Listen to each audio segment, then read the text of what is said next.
천미 예수님, 김재덕입니다. 여러분들 이렇게 만나게 돼서 반갑습니다. 사실 우리 장재명 신부님하고 저하고는 로마에서 같은 기숙사에서 7년 가까이 이렇게 같이 지냈었어요. 그래서 보통 신학교 입학하게 되면 10년 정도 걸리거든요. 신부님 되는데 군대 2년에 휴학 1년, 그 다음에 공부하는데 7년.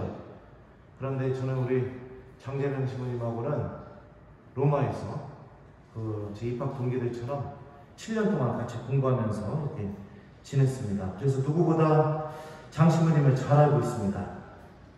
같이 미사드리면 환장해서 죽어버릴 것 같습니다.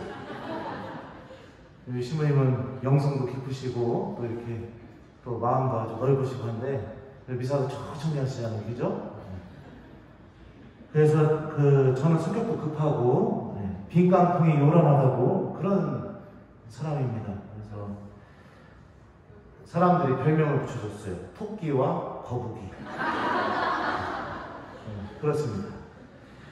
자, 어제 우리 장신부님 연락을 받고 이렇게 여기에 울산에 오게 되었는데, 저는 강의가 어제랑 오늘이 다른 주제로 하는 걸 어제 여기 와서 알았습니다. 그래서 우리 교우들을 사랑하는 신부님의 마음이 잘 느껴졌어요. 똑같은 얘기 하지 말고 어제 강의랑 오늘 강의랑 다르게 해라 해가지고 불러주신 대로 이렇게 급하게 준비가 했는데 좀 잘 될 수 있을지 모르겠습니다. 강의 들으시면서 여러분들 저를 위해서도 기도 부탁합니다. 하나님께서 저를 통해서 여러분들에게 꼭 하실 말씀을 할 수 있도록 들으시면서 한 번씩 저를 위해서 기도해 주셨으면 좋겠습니다. 어제 강의의 주제는 우리가 하나님의 말씀을 왜 읽어야 되는가, 그리고 또 어떻게 내가 하나님의 말씀을 마음 안에 담고 살아야 되는가, 이 주제에 대해서 강의를 했는데요. 오늘 주제는 그렇다면 하나님의 말씀이 우리 안에 오게 되어서 우리 안에서 맺어주시는 열매, 그러니까 하나님의 말씀의 목적이 무엇인가, 이거에 대해서 여러분들과 좀 같이 한번 나눠보도록 하겠습니다. 탈출기에 보면 이런 말씀들이 있습니다. 자, 잠시만요. 하나님께서 이스라엘 사람들의 삶 안에 개입하신 이유에 대해서 다음과 같이 말씀하십니다. 그러고 나서 나는 너희를 내 백성으로 삼고 너희 하느님이 되어주겠다. 그러면 너희는 내가 주님임을 이스라엘의 강제 노동에서 너희를 빼낸 너희의 하느님임을 알게 될 것이다. 라고 이렇게 모세에게 말씀하십니다. 또 모세를 통해서 이제 파라오에게 보내게 되죠. 보내게 된 다음에 10가지 재앙을 일으키게 됩니다. 그죠? 나일 강물이 피로 바뀌기도 하고 메뚜기가 나타나기도 하고, 이 10개의 재앙 이야기가 이루어질 때마다 하나님께서 모세에게 반복적으로 하셨던 말씀이 있습니다. 내가 이집트 위로 내 손을 뻗어 그들 가운데에서 이스라엘 자손들을 이끌어내면 이집트인들은 내가 주님임을 알게 될 것이다. 자, 또 이런 말씀하십니다. 이것으로 너는 내가 주님임을 알게 될 것이다. 내 손에 있는 지팡이로 나일강 물을 치겠다. 그러면 물이 피로 변할 것이다. 자, 10개의 재앙 이야기가 계속해서 이루어지게 될 때마다 하나님께서 공통적으로 하셨던 말씀이 무엇이냐? 내가 주님임을 알게 될 것이다. 라고 이렇게 탈출기는 우리에게 알려줍니다. 자, 하나님의 말씀이 왜 우리에게 선포되고 또 우리 안에 들어오게 되어서 첫 번째로 이루어 주시는 열매가 무엇이냐? 바로 탈출기의 말씀처럼 하나님께서 주님임을 알게 되는 것. 이게 바로 하나님의 말씀이 갖고 있는 궁극적인 목적입니다. 실제로 우리는 파스카라는 단어를 많이 씁니다. 파스카. 이게 무슨 뜻이냐면 건너뛰다 라는 이 히브리 말입니다. 그럼 무엇으로부터 건너뛰는 건가? 죄로부터 건너뛰다, 죽음에서 생명으로 건너뛰다, 이렇게 신학적으로 설명합니다. 근데 근본적으로 탈출기에서 이야기하는 파스카가 무엇이냐? 하느님을 알지 않는 삶에서 하느님을 알아나가는 삶으로 넘어간, 이게 탈출기가 이야기하는 파스카의 의미입니다. 실제로 종살이라는 이 단어는요, 히브리어로 아부다라는 이런 의미를 갖고 있습니다. 칠판이 없어서 못 쓰지만 이 단어는 일하다, 아바드라는 동사에서 파생된 단어입니다. 그러니까 종살이라는 것은 무엇이냐? 주인이 시키는 일을 하는 게 종살이입니다. 자, 그런데 파라오는 하나님을 알지 못하는 임금이라고 탈출기 1장에서 명확하게 명시되어 있습니다. 그럼 하나님을 알지 못하는 사람이 시키는 일이 종살이라면 근본적으로 성경이 이야기하고 있는 종살이의 의미가 무엇인가? 내가 하고 있는 모든 일들이 하느님에 대한 알미 결여되어 있는 상태. 내가 하느님을 알아나갈 필요도 없고 알려고 하지도 않고 그러고서 살아가고 있는 상태. 이게 바로 종살이의 상태입니다. 여기서부터 하느님을 알아나가는 삶으로 넘어간, 이게 성경은 구원이라고 이야기하고요, 생명이라고 이야기하고요, 그리고 해방이라고 이야기하고 탈출이라고 이야기합니다. 아침에 눈 떠서 잠자기 전까지 하느님을 전혀 내가 알아나가는 순간이 없었다면 나는 종살이를 하고 있는 겁니다. 여러분들을 움직이게 하는 힘이 무엇인지 잘 생각해 보십시오. 돈입니까? 자존심입니까? 체면? 그런 것 때문에 내가 막 움직이게 됩니까? 그러면 여러분들은 그것에 종살이하고 있는 겁니다. 그런데 나를 움직이는 힘이 하느님의 말씀이 되기 시작하면 나는 하느님을 섬기는 사람이 되고 하느님께서 마련하신 영원한 생명으로 넘어가게 되는 그런 삶이 되는 거죠. 하느님에 대한 알미 우리에게 주어지게 될 때 어떤 일들이 벌어지는가? 내 삶이 완전히 뒤바뀌게 됩니다. 여러분들 저를 처음 만나서 제가 어떤 신분인지 잘 모르죠? 모를 겁니다. 네. 오늘 아침부터 꿀 드시고 오셨네요. 어제처럼. 유학도 갔다 왔으니까 공부 굉장히 잘하는 신부처럼 이렇게 느껴질지도 모르겠고 성격도 급하고 막 겉으로 보여지는 게 이게 다일지 모르겠습니다. 저는 굉장히 신앙도 없었던 사람이고 꼭 그렇게 신부님이 돼야겠다 이런 마음도 이렇게 먹지도 않았던 사람이고, 그리고 또 하나님을 이렇게 사랑하는 그런 마음이 불탔던 사람도 아닙니다. 어렸을 때 부모님을 무진장 고생을 시켰었어요. 제가 불장난하다가 한 번은 제가 살았던 지역이 시골인데 논을 한 번 다 태운 적도 있었습니다. 아버지가 돈값 물어줘야 돼가지고서 저 얼마나 혼냈는지 모릅니다. 한 번은 너무 심심해가지고 동생하고 폭죽을 사가지고서 밤에 공중 화장실에다가 폭죽을 터뜨린 적이 있었습니다. 그때 어떤 아저씨가 바지도 안 올리고서 엄마야 하고 튀어나오더라고요. 그리고 나서 동네에 하나밖에 없는 오락실 가가지고서 동네 친구들 다 모아놓고 야 화장실에다 폭죽 터뜨렸더니 어떤 아저씨가 바지도 안 올리고 엄마야 하고 튀어나오더라고요. 그 아저씨가 오락실 주인이었습니다. 붙잡혀서 뒤지고 났죠. 그랬던 사람입니다. 남도 엄청 잘 미워했어요. 그래서 신학교에서 제가 이렇게 미워하는 사람이 생기면 어떻게 했느냐, 신학교는 그 성당의 자리를 이렇게 배정을 해줍니다. 그리고 한 달이나 두 달에 한 번씩 자리를 이렇게 바꿔줘요. 근데 하필 내가 제일 미워하는 사람이 앞에 앉아있는 거예요. 그럼 어떻게 했느냐, 성경 펼쳐가지고 시편 보면은 막 저주 시편이 있습니다. 그 사람 뒤통수 쳐다보면서 하나님 이 말씀이 죄송한데 꼭 이루어지게 하소서. 이러면서 이렇게 읽고 있다가 평화에서 어떻게 하죠? 평화를 봅니다. 이렇게 살았던 사람입니다. 그리고 분이 안 풀려가지고 나무 작대기를 이렇게 작대기 하나 만들어갖고 신학교 뒷산에 있는데 그 산에 올라가면서 막 작대기를 두드려 펴면서 그 사람 이름을 막 얘기하면서 왜 저런 인간을 부르셨냐고, 왜 그래서 나를 힘들게 하냐고 막 그렇게 하면서 산에 올라갔다가 내려올 때 접질려갖고 죽을 뻔한 적도 있습니다. 네. 성격이 무진장 급합니다. 그래서 저는 입당할 때 우리 본당 복사 애들이 천천히 가면 제가 막 밉니다. 빨리 가. 그러면 애들이 10분이 밀지 마요. 빨리 가 빨리 가. 이러면서 이렇게 그런 사람입니다. 기도하는 거 좋아할까요? 신학교 들어가서 제일 먼저 힘들었던 게 기도하는 거였습니다. 제가 고등학교 졸업하고 나서 신학교 입학하자마자 정말로 이해 안 되는 일이 무엇이었느냐. 어떻게 사람이 새벽 6시부터 기도합니까? 저 도저히 이해가 안 되더라고요. 맨날 졸고 그랬습니다. 한 번은 그 미사 때 이제 신학교에서 신부님이 복음을 읽으시잖아요. 그래서 저도 이렇게 딱 기도선하고 서 있었어요. 그랬는데 좀 지나니까 갑자기 신부님이 저한테 그러시더라고요. 김재덕 박사님 자리에 앉으세요. 그러니까 이거 다 읽고 끝나고 남들 다 앉아있는데 저만 조용하고 서서 이러고 서 있었던 거예요. 그런 적도 있었고 뭐 하여튼 별의별 상황들이 많았었습니다.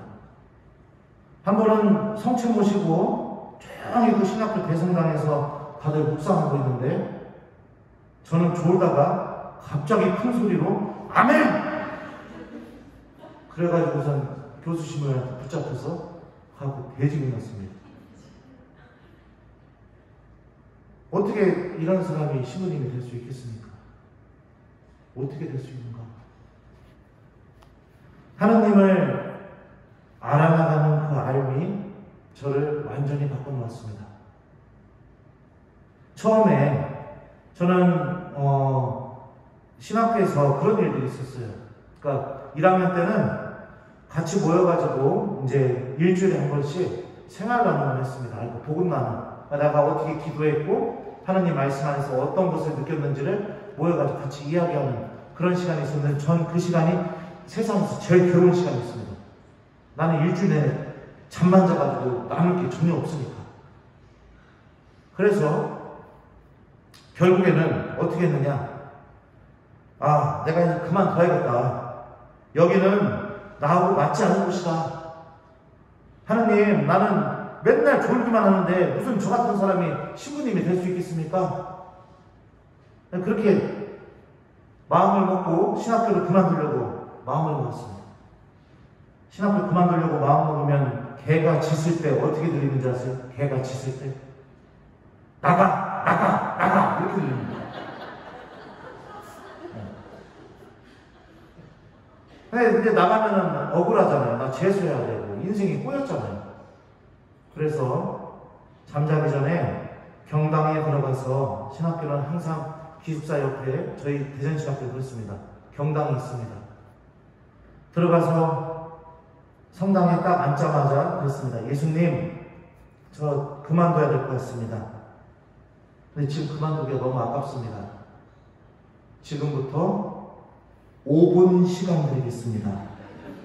5분 안에 십자가에 팔을 한 번에 흔들어 주시던가, 이쪽을 흔들어 주시던가, 고개를 한번 돌려주시던가, 뭔가를 저한테 좀 보여주시면 저는 당신께서 살아계시다는 것을 믿고 아무리 힘들어도 신부님이 되겠습니다. 자, 5분 시작합니다. 시작. 그렇게 앉아있었어요. 5분 뒤에 무슨 일이 있었을까요? 네, 아무 일도 없었습니다. 제가 벌떡 일어나면서 그럴 줄 알았습니다. 이거 딱 나가버렸죠. 한 학기 내내 하루도 안 빼고 매일 그렇게 했습니다. 매일. 하루에 5분씩, 잠자기 전에 5분씩. 딱 성당 들어가자마자 예수님, 시작하겠습니다. 5분입니다. 5분 딱 끝나자마자 그럴 줄 알았습니다. 그리고 나갔어요. 계속 하루도 안 빼놓고 매일 5분 동안. 그러던 어느 날, 이제는 정말 그만둬야겠다. 물론 맨날 그만둬야겠다 이런 마음이 있었죠. 그러고 나서 딱 앉아갖고 예수님 5분입니다. 5분 안에 무엇인가 안 보여주시면 저 그만두겠습니다. 딱 이렇게 앉아있다가 벌떡 일어나서 그럴 줄 알았습니다. 딱 하자마자 마음속에서 조금만 더 있다가 주겠니? 이 소리를 듣고 자리에 펄썩 앉아서 얼마나 눈물을 흘렸는지 모릅니다. 그러면서부터 제 삶이 바뀌기 시작했습니다. 저 공부 그렇게 좋아했던 사람 아닙니다. 신학교 입학할 때요, 수능시험 보잖아요. 지금도 보는지 모르겠습니다. 영어 8점 맞고 신학교 입학했습니다. 8점. 네. 제가 우리 본당 그 복사회한테, 야, 너 저기 신학교 좀 가볼래? 그랬더니 걔가, 신부님 저 공부 못해서 못 가요? 그랬더니, 야, 걱정하지 마. 신부님은 영어 8점 맞았던 사람이야. 그랬더니 걔가 뭐라고 하는지 알았어, 저한테? 아, 그래도 나는 한 30명은 맞는데 있다 그러더라고요. 하나님을 만나게 되니 어떤 일이 벌어지느냐? 하나님에 대해서 알고 싶어지기 시작했습니다. 그래서 제가 한 거는 성경을 공부하는 걸 선택했습니다. 왜냐하면 성경 안에 하나님이 어떤 분이신지 다 고백되어 있으니까. 그러면서 미친 듯이 공부했습니다. 성서를. 하루하루 열심히 공부하고 그러다 보니까 어느 순간에 하나님의 말씀이 조금씩 제 안에 뿌리를 내리기 시작하고 그러면서 조금씩 제가 하나님을 사랑하는 삶으로 넘어가게 되는 겁니다. 공부를 못했던 제가 유학도 갔다 오게 되고 하나님에 대해서 기도하기 싫어하고 짜증냈던 제가 이제는 하나님이 어떤 분이신지 선포하는 사람이 되게 되고 성격이 그렇게 급하고 불같았던 제가 신학생 때 별명이 신나였습니다. 신나. 긁으면 불난다고. 다 써봤습니다. 동창들하고. 그랬던 제가 이제는 넉넉한 마음으로 사람들을 대하게 되고 그러면서 조금씩 제 삶이 바뀌게 되었죠. 하나님을 알아나가게 될 때 우리들의 삶은 변화가 일어나게 됩니다. 그리고 우리들 안에서 놀라운 일들이 생기게 됩니다. 성경 말씀은 단순히 연구의 대상이 아닙니다. 공부의 대상, 그 다음에 내가 해박한 지식을 얻어내야 되는 대상, 그게 아닙니다. 말씀이 내 안에 들어와서 나를 변화시키고 나의 삶에 영향을 주게 되게 될 때 그게 바로 진짜 성경입니다. 며칠 전에 여러분들 기억할지 모르겠지만 이번 주 화요일 복음이었습니다. 예수님께서 이런 말씀하셨습니다. 남이 너희에게 해주기를 바라는 그대로 너희도 남에게 해주어라. 이것이 율법과 예언서의 정신이다. 우리나라 성경이 이렇게 번역됐지만 이 그리스 말 직역하면 성경 원본 직역하면 다음과 같이 번역됩니다. 남이 너희에게 해주기를 바라는 그대로 너희도 남에게 해주어라. 사실상 이것이 율법과 예언서다 이렇게 됩니다. 그게 무슨 뜻이냐? 단순히 하나님의 말씀을 읽고 묵상하고 열심히 잘 공부하면서 알아나가는 게 율법과 예언서, 그러니까 이스라엘 사람들이 성경 전체를 이해할 때 즐겨 사용했던 표현이 율법과 예언서라는 표현을 쓰거든요. 그게 성경이 거기에 있는 것이 아니라 하나님의 말씀이 내 안에 들어와서 나를 움직이게 될 때 나의 삶 안에서 성경 말씀 한 구절들이 나의 행동을 통해서 실천되게 될 때 그것 자체가 바로 성경이고 그것 자체가 율법과 예언서다 라는 그런 의미죠. 하나님의 말씀이 우리 안에 살아 숨쉬어야 됩니다. 단순히 읽고 좋은 말씀, 위로받았네. 예. 이거는 아주 기초적인 단계입니다. 그분의 말씀이 계속해서 기억나서 나를 움직이게 될 때 내 삶 전체가 살아있는 그분의 말씀이 되게 되고 나의 삶은 조금씩 하나님이 어떤 분이신지 알아나가게 되면서 성경에서 하나님이 당신 자신을 소개할 때 뭐라고 하시죠? 나는 아브라함의 하나님, 이삭의 하나님, 야곱의 하나님이다 라는 이 말씀처럼 인간 개개인과 구체적으로 관계를 맺으면서 당신이 어떤 분이신지 알려주는 것. 그렇다면은 베드로 신부님의 하느님도 되는 거고요. 마리아 자매님의 하느님도 되는 것이고요. 그러면서 하느님이 모호한 분, 잘 모르겠는 분, 그런 분이 절대로 되지 않는 것. 이게 바로 하나님의 말씀이 우리 안에 들어와서 결정적으로 하고 있는 일입니다. 예전에 제가 본당에 있을 때요. 그런 일이 있었습니다. 자매님 한 분이 저한테 전화가 왔어요. 신부님, 저희 아버지 곧 돌아가신대요. 오셔서 대세 좀 주십시오. 그러더라고요.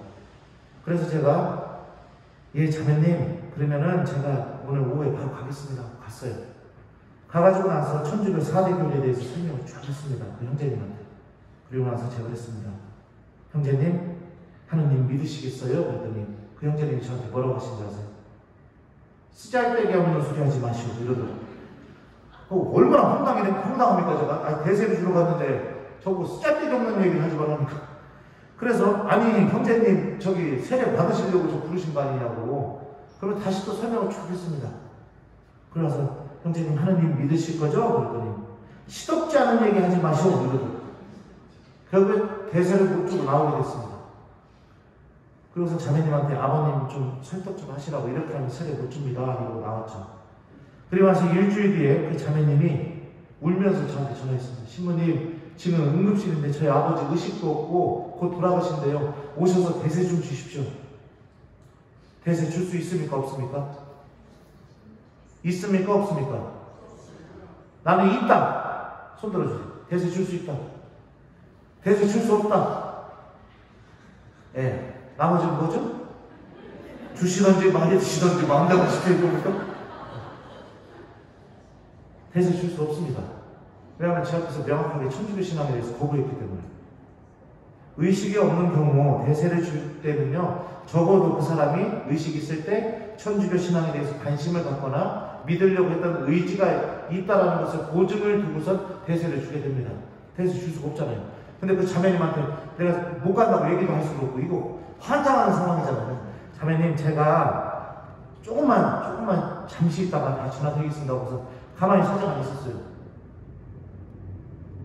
갑자기 성경 말씀이 생각나는 겁니다. 예수님께서 그들의 믿음을 보시고 말씀하셨다. 얘야 너는 죄를 용서받았다. 어디에 나온 말씀이죠? 바로 중풍병자의 이야기입니다. 네 사람이 들것에 중풍병자를 싣고 예수님께 가려고 했더니 사람들이 꽉 차가지고 어쩔 수 없어 지붕 위로 올라가서 지붕 뜯어가지고 줄 달아서 내려보냅니다. 그러니까 복음서 저자가 이렇게 묘사하죠. 예수님께서 그들의 믿음을 보시고 말씀하셨다. 얘야 너는 죄를 용서받았다. 갑자기 그 말씀이 생각나는 겁니다. 왜 이 성경 말씀 생각이 날까 고민을 하는데 갑자기 또 그런 생각이 들더라고요. 맞아.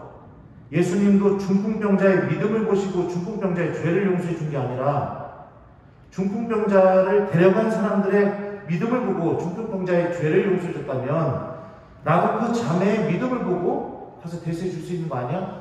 이러고서 바로 전화해서 자매님 가겠습니다 하고서 경찰서에서 가방 들고 가서 대세 다 줬습니다. 이런 일들이 일어나야 됩니다, 여러분들. 천주교 신앙은 단순히 미사에 와가지고 그냥 아멘 또한 사제와 함께 이러고 미사 끝나고 나가면은 하나님의 말씀이 무엇인지도 모르고 그냥 지내다가 나에게 힘든 일이 생기거나 내가 간절히 원하는 것이 생기면 그때 비로소 묵주 들고선 기도하는 게 천주교 신앙이 아닙니다, 여러분. 그 안에는 하나님을 알아나가는 알미 전혀 없습니다. 뭐가 있을까요? 하나님하고 거래하는 거. 아이들이 하는 거랑 똑같이 하는 겁니다. 엄마 나 100점 맞으면 뭐 해줄 거야? 너 뭐 사줄게. 알았어. 네, 거래하는 거죠, 거래. 하나님 지금부터 기도 열심히 할 테니까 이거 주세요. 천주교 신앙 아닙니다. 성경이 고백하는 신앙 아닙니다. 그건. 하나님을 알아나가는 길도 아닙니다. 천주교 신앙의 가장 핵심은 무엇이냐? 하나님의 말씀이 나를 움직이는 겁니다. 그래서 내가 하나님의 말씀이 되는 겁니다. 나의 행동 안에서, 나의 말 안에서, 나의 삶 안에서 하나씩 미사 때마다 설교되는 하나님의 말씀이 하나씩 살아있는 말씀으로 변화되는 것. 이게 바로 천주교 신앙입니다. 우리는 잘못 배웠습니다. 잘못 배웠어요. 이렇게 하면 하나님께로 갈 수가 없습니다. 여기 본당은 어쩔지 모르겠지만 저희 본당 같은 경우는 제 주임 신부잖아요. 미사 딱 끝나면 성당 뒤에 문 앞에 딱 서가지고 제가 어떻게 하는지 아세요? 한 명씩 나오면 자매님 오늘 복음 말씀 뭡니까? 이렇게 물어봐야죠. 대답 안 하면 어떻게 하는지 아세요? 가슴 다시 읽고 오십시오. 방금 하나님이 말씀을 선포했는데 어떻게 가슴 속에 하나님 말씀을 안 낳고 나가시냐?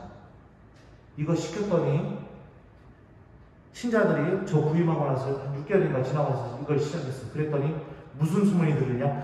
부담스러워서 미사에 못 오겠다. 이러더라고요. 사제가 말씀을 선포하고 나가는 신자들한테 오늘 말씀, 선포된 말씀이 무엇입니까? 물어봤더니 부담스러워서 미사에 못 오겠다. 네. 이게 복음적인 사고방식인가요? 그래서 어떻게 했느냐? 그 소문이 들리자마자 사무장한테 본당 교적 다 가져오라고 해놓고서 사정 안에 쌓아놓고서 월요일, 화요일부터 오늘은 1구역 하고서 전화 딱 표가 아무나 딱 뛰게 해가지고 전화 딱 눌러서 전화 딱 하니까요. 굉장히 반갑게 전화를 받으시더라고요. 어머, 신부님 웬일이세요? 자매님, 내가 정말 궁금한 게 생겨서 전화했는데 이걸 여쭤봐도 되는지 모르겠네요. 그랬더니 뭔데요? 그랬더니 안 물어볼래요. 그냥 됐어요. 끊을게요. 뭔데요? 물어봐도 돼요? 뭔데요? 진짜 물어봐도 돼요? 예! 오늘 복음 말씀 뭡니까, 자매님? 대답을 물어요. 자매님, 지금 전화 끊으시면은 복음 말씀 읽으시고 저한테 문자로 보내주십시오. 그렇게 하기 시작했더니 난리가 나네요. 한 1주, 2주 이렇게 하니까 그다음부터 제가 전화하는 패턴을 외워가지고 한 3번째 정도 전화하니까 바로 받자마자 예, 신부님 오늘 복음 말씀 이겁니다. 저한테 딱 이러는 거예요.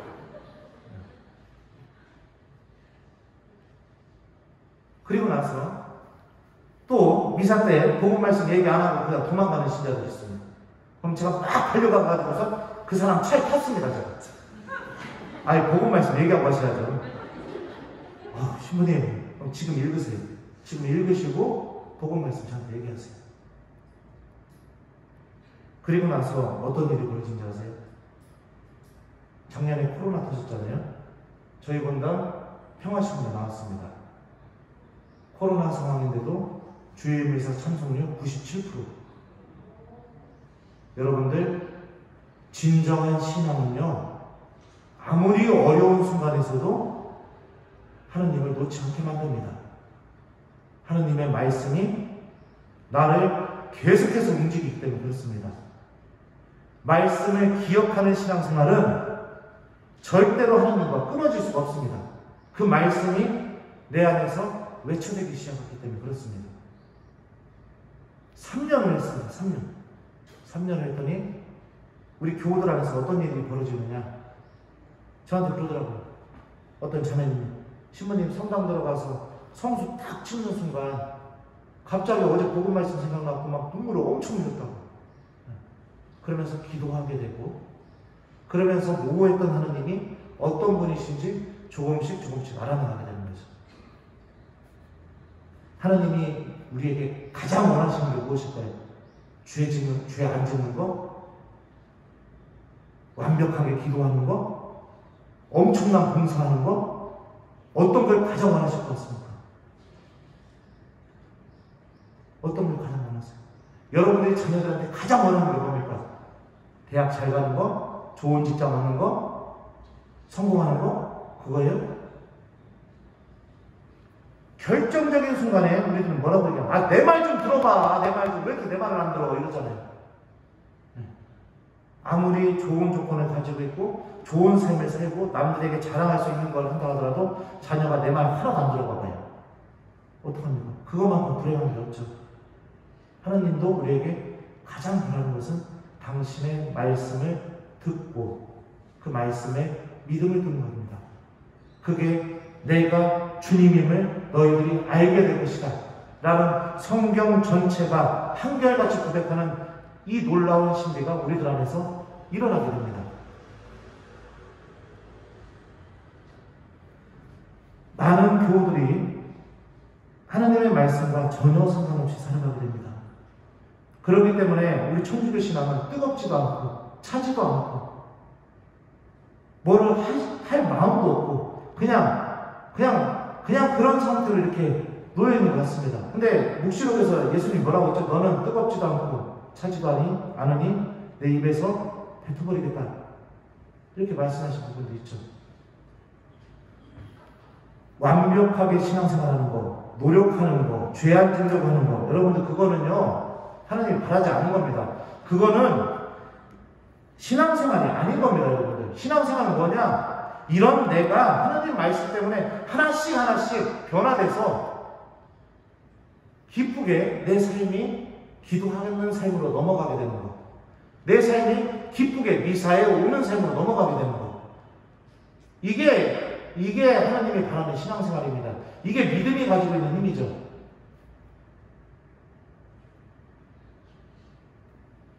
죄는요, 우리는 언제든지 죄 질 수 있는 사람들입니다. 여러분들 죄 안 지으면서 살려고 하지 마세요. 왜냐하면 하나님이 그렇게 창조해놨어요. 죄 질 수밖에 없어요. 그런데 중요한 것은 무엇이냐? 내가 어떤 상황이든지 간에 죄를 지었다 하더라도 그 상황에 나에게 반드시 이루어질 말씀이 내 가슴 안에서 선포가 되어야 됩니다. 자, 요한복음에서 예수님께서 이런 말씀을 하십니다. 보호자 곧 아버지께서 내 이름으로 보내실 성령께서 너희에게 모든 것을 가르치시고 내가 너희에게 말한 모든 것을 기억하게 해주실 것이다. 성령께서 오셔서 처음으로 하시는 일이 무엇인지 알려줍니다. 자, 성령께서 너희에게 모든 것을 가르치시고, 이 다음 말이 중요합니다. 내가 너희에게 말한 모든 것을 기억하게 해주실 것이다. 하나님의 말씀이 내 안에서 생각이 나는 것은 무엇이냐? 성령께서 내 안에 오셔서 하시는 첫 번째 일이라는 거죠. 이런 게 내 신앙생활이 없다면 나는 성령과 함께 살아가지 못하는 사람일 수도 있죠. 분명 하나님은 우리 모두에게 다 성령을 보내주시고 이런 일들이 일어나기를 간절히 바라시면서 은총을 주고 계십니다. 근데 왜 이런 일들이 일어나지 않느냐? 듣지 않아서, 들을 마음이 없어서, 듣고 싶지 않아서, 네. 그렇기 때문에 이런 일들이 일어나는 거죠. 우리가 하루에 한 말씀씩 기억하면서 살아갔으면 좋겠습니다. 가장 중요한 것은 무엇이냐? 아침에 눈 떠서 잠자기 전까지 내가 하루에 한 말씀씩 붙들고 살았다는 게 저는 가장 중요하다고 생각합니다. 정말 죄송한 얘기지만 묵주기도 하루에 100단씩 바치는 거, 저 대단하다고 생각합니다. 또 하루에 예를 들어서 봉사를 엄청나게 하고 교구에서 어떤 것도 하고 이렇게 하는 거 대단하다고 생각합니다. 하지만 더 중요한 것은 무엇이냐? 오늘 내가 어떤 말씀으로 하나님과 함께 살았는가? 이게 정말로 중요한 것입니다. 하나님의 말씀이 여러분들을 움직여야 됩니다. 그러려면 여러분들의 노력도 필요합니다. 무엇이냐? 내가 복음 말씀 한 구절씩 기억하는 거. 하루에 딱 한 구절만 기억하는 거. 그게 여러분들의 삶을 완전히 바꿔놓을 겁니다. 하느님이 어떤 분이신지 점점 알아나가게 될 겁니다. 죄를 지었어도 희망을 갖게 만들 겁니다. 내가 보잘것없는 사람이라 하더라도 내 삶 안에서 성경에서 고백된 모든 일들이 다 내 안에서 이루어진다는 것을 체험하게 될 겁니다. 치유해 주시고, 낫게 해주시고, 일어나게 만들어 주시고, 당신께로 향하게 만들어 주시고, 그래서 결국에 하나님 나라가 나를 위해서 존재한다는 것을 확신하게 만들어 줄 겁니다. 만약에 그런 일들이 내 안에서 일어나지 않는다면 여러분들 문제는 하나입니다. 듣지 않아서 그렇습니다. 듣지 않아서. 자, 그러면 이제 어떻게 하나님의 말씀을 드려야 되는가? 아침에 눈 뜨자마자 여러분들 주무시기 전에 어제도 제가 얘기했지만 다음날 복음 말씀 읽으십시오. 읽으시고 한 구절을 내가 이렇게 종이에다 적어놓던가 아니면은 프린트를 해서 벽에다 붙여놓던가 하십시오. 아니면은 저기 설거지하는데 그거 어디입니까? 싱크대 이렇게 앞에다가 이렇게 붙여놓던가. 그리고 나서 시간이 날 때마다 계속해서 그 말씀을 기억하십시오. 그거를 계속 하다 보면은 어느 순간부터 제가 체험한 일들이 여러분들에게도 그대로 일어나게 될 겁니다. 한 번은 이런 적도 있었어요. 우리 본당 주차장 굉장히 좋습니다. 저는 여기 본당 너무 부러운데 차 4대 되면 끝납니다. 근데 차 주차하는 문제 때문에 인근 주민하고 저희 부모님이 저한테 취직하셔가지고 월요일마다 저희 빨래하고 밥하고 청소하고 저한테 오시거든요. 차 대시다가 그 주민하고 그 시비가 붙게 된 겁니다.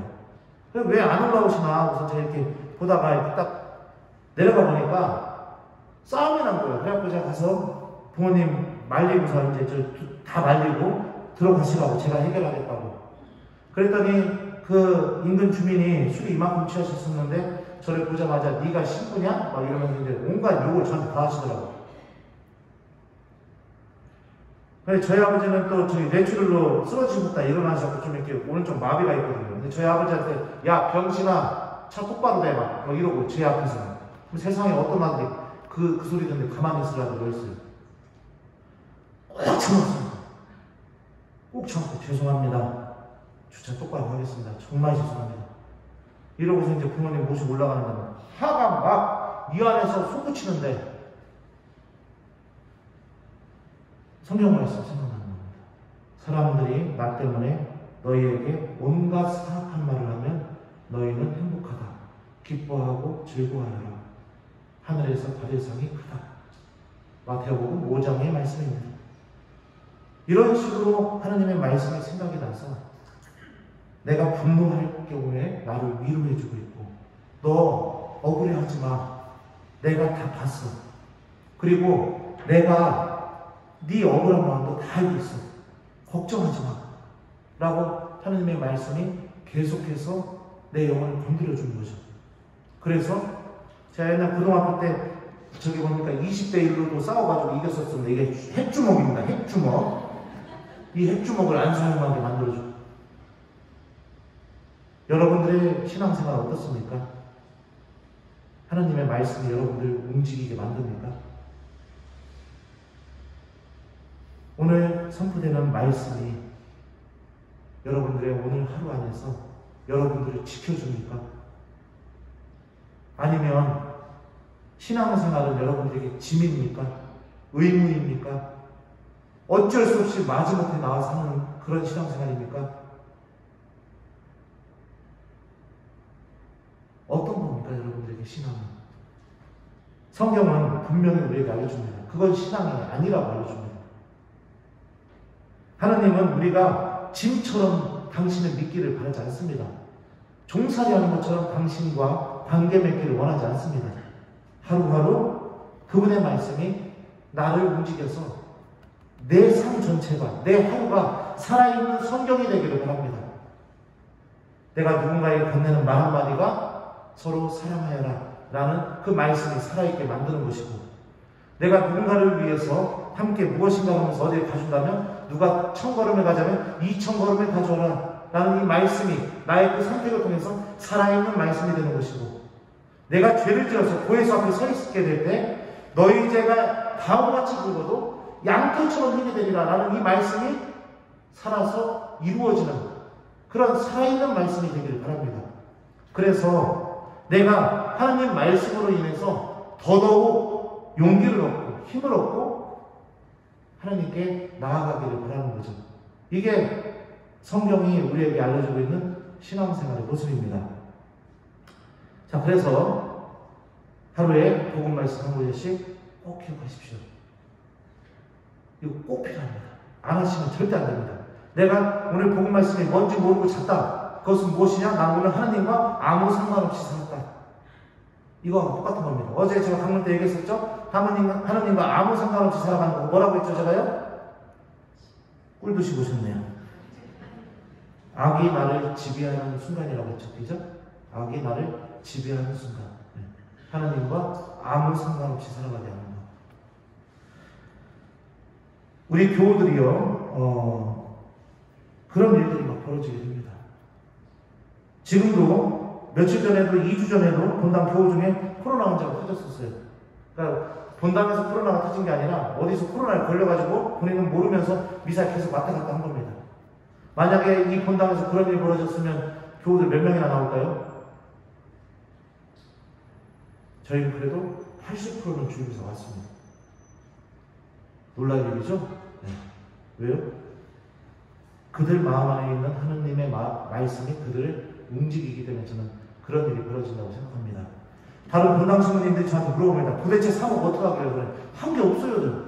한 게 없습니다. 진짜. 성경 기억하게 한 거 이거 하나밖에 없습니다. 근데 성체조배하고 신자들이 미사에 나오고 하나님의 말씀을 소중하게 여기고 그럽니다. 우리 교우들 만나서요, 주일날 이렇게 로비에 있으면 갖고 안녕하세요 이렇게 인사하잖아요. 보통 그러죠. 아닌가요? 네. 저는 우리 본당 교우들은 저 보자마자 안녕하세요 하면 안 됩니다. 저 보자마자 그날 주일 복음 말씀 얘기해 줘야 됩니다. 예를 들면 오늘 미사에 왔는데 미사 전에 저 마당에서 서성에다 저하고 만났잖아요. 그래서 제가 딱 보면은 저 보자마자 이렇게 얘기해 됩니다. 정령 주님의 손길이 그를 지키고 있었던 것이다. 신부님 안녕하세요. 이렇게 해야 됩니다. 안 그래도 난리 납니다. 제가. 지금은 다 이게 익숙해져가지고 요만한 꼬맹이부터 할아버지까지 다 합니다. 저 보면서. 그러면서 신자들이 성화되게 되고 첫 번째로 나타나는 게 뭐냐? 성체적으로 그렇게 많이 하게 됩니다. 우리 교회. 그러면서 신앙 안에서 힘을 얻고 살아가게 되는 거죠. 하느님의 말씀은 여러분들 책에 있는 말씀이 아닙니다. 우리들의 생각 속에 있는 말씀도 아닙니다. 공부의 대상도 아닙니다. 뭐 그냥 좋은 말씀 내가 이렇게 받아들이고 그런 말씀이 아닙니다. 하느님의 말씀은 어디에 있느냐? 내가 기억해서 실천하는 바로 그 나의 행동 안에 하느님의 말씀이 있는 겁니다. 그래서 하느님의 말씀은 살아있고 힘이 있으며 어떤 쌍날칼보다도 날카롭다고 바울 사도가 이야기하는 거죠. 이제부터 내가 좀 바꿨으면 좋겠습니다. 복음을 들으시고 한 구절 정하시고 가슴속에 담고 그리고 살아가십시오. 그러면 결정적인 순간마다 여러분들에게 그분의 말씀이 생각날 겁니다. 또 한번 제가 또 평화신문에다도 글도 썼었는데요. 로마에 가면 거지들이 많습니다. 거지들. 그래서 저도 이제 학교 갔다가 이렇게 오는데 앞에서 거지가 이제 돈 달라고 하는 겁니다. 근데 유학신부님들 돈이 별로 없거든요. 교구에서도 많이 주지도 않고. 가는데 거지가 있습니다. 그래서 제가 어떻게 했을까요? 이거 하고 가다가 가면서 이거 뺐습니다. 이렇게. 네, 이거 빼버렸어요. 신부님 아니고 편하잖아요. 딱 지나가자마자 성경 말씀 생각나는 겁니다. 너희는 내가 굶주렸을 때 먹을 것을 주었고 목말랐을 때 마실 것을 주었으며. 네. 그리고 마음속으로 예수님 또 왜 또 이러십니까? 돌아가서 주머니에 있는 돈을 다 동전 다 꺼내서 다 줬어요. 그랬더니 그 거지가 저한테 뭐라고 한지 아세요? 감사합니다. 하느님께서 당신을 축복해 줄 겁니다. 이렇게 얘기하죠. 저는 그냥 성경 말씀 생각이 나가지고서 어쩔 수 없이 행동을 했는데 여러분들 가장 가난한 사람한테 축복받아 본 적 있으세요? 예수님이 가장 사랑하는 사람한테 축복받아 본 적 있으세요? 생각지도 않았던 그런 가장 가난한 자가 저한테 감사합니다. 하나님께서 당신을 축복할 겁니다. 이렇게 얘기해 주더라고요. 말씀을 우리가 언제나 하느님의 말씀이 실천하기가 어렵고 어떤 거는 실천하기 쉬운 말씀이 될 수도 있습니다. 하지만 하나씩 실천해 나가면 분명히 주님께서 그 말씀을 통해서 나에게 주시는 은총도 있고 열매도 있다는 겁니다. 그러면서 유혹에 빠지지 않으시고 하루에 나는 복음 말씀 한 구절은 꼭 실천하고 그리고 나는 오늘 하루를 마감한다. 이렇게 하십시오. 그렇게 하다 보면 여러분들도 하느님이 어떤 분이신지 계속해서 알아나가게 되고 또 하느님의 말씀이 여러분들의 삶 안에서 은총으로 축복으로 이렇게 맺어줄 거라고 생각합니다. 자, 이제 특강 끝났습니다. 어떻게 들을만 했는지 모르겠습니다. 재밌었나요? 네. 그 거짓말 진짜예요? 네, 그럴 줄 알았어요. 네, 그 거짓말 진짜예요? 하니까 네 하는 겁니다. 그래요. 저도 이렇게 생각지도 않게 와가지고 강의를 2개나 이렇게 해야 돼가지고 좀 당황했었는데 그래도 여러분들과 이렇게 성경 말씀에 대해서 이렇게 나눠서 좋았습니다. 다음번에 기회가 된다면 본문을 하나 정해가지고 여러분들과 같이 그 본문 안에 담겨져 있는 메시지들을 이렇게 좀 공부해보는 시간이 되면 좋을 것 같습니다. 어제 얘기했던 것은 하느님의 말씀을 우리가 왜 기억해야 되는가? 오늘은 하느님의 말씀은 하나님이 어떤 분이신지 우리를 알려주는 힘을 갖고 있다. 그래서 내 삶을 변화시킨다. 요거에 대해서 이렇게 간단하게 좀 얘기해봤습니다. 그리고 오늘부터 여러분들 하루하루 그분의 말씀을 기억하고 꼭 실천했으면 좋겠습니다. 자, 그러면 모두 일어나십시오.